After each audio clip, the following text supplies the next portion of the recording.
Yo! What's up mga idol? So ngayon, panibagong tatuan at panibagong kagwapuhan na naman tayo mga idols, no?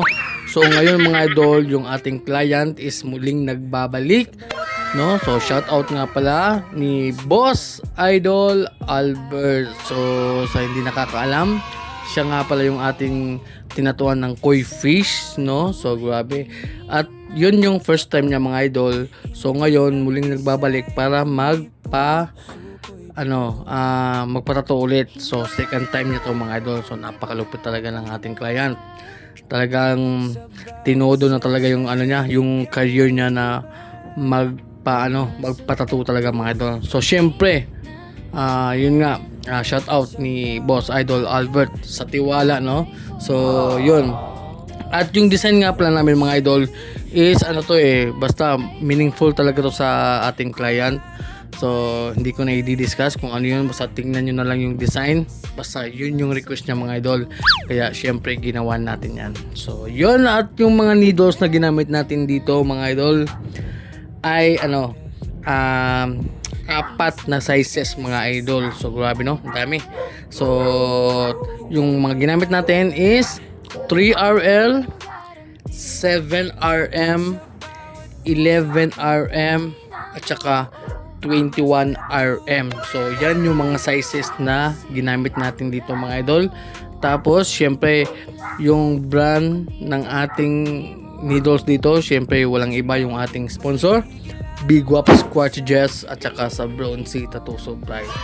So yan yung ating mga idol, ginagamit na needles na brand. So syempre sa gustong bumili niyan mga idol or mag-order, so nandyan lang sa comment section mga idol, or kayo sa Lazada mga idol. So available na yung Big Wap Squadges sa Lazada mga idol. So yun, kaya sa gusto mag-order, so order na kayo mga idol.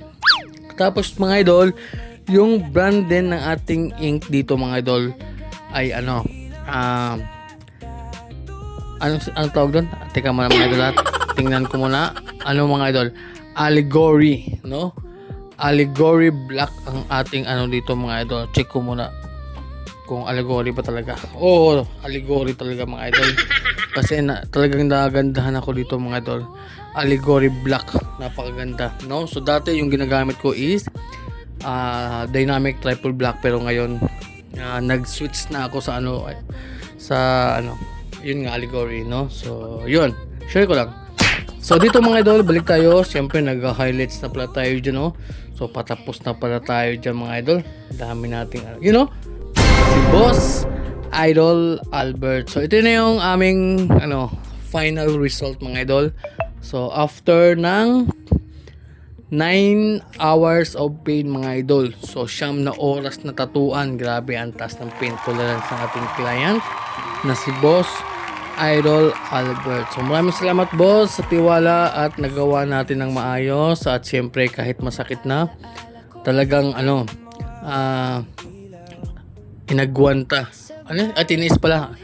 Tiniis sa Tagalog pa, tiniis, no? Sa Bisaya pa, giagwanta gud niya, no? So tiniis mo talaga Boss Idol Albert. So maraming salamat sa iyo.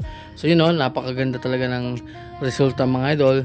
At siyempre talagang na-satisfy ang ating client. So yun mga idol, kung umabot hanggang dito, so don't forget to like, comment, and share. At kung gusto mong magpatato, so PM ka lang dyan. So yun lang mga idol, God bless. Sakit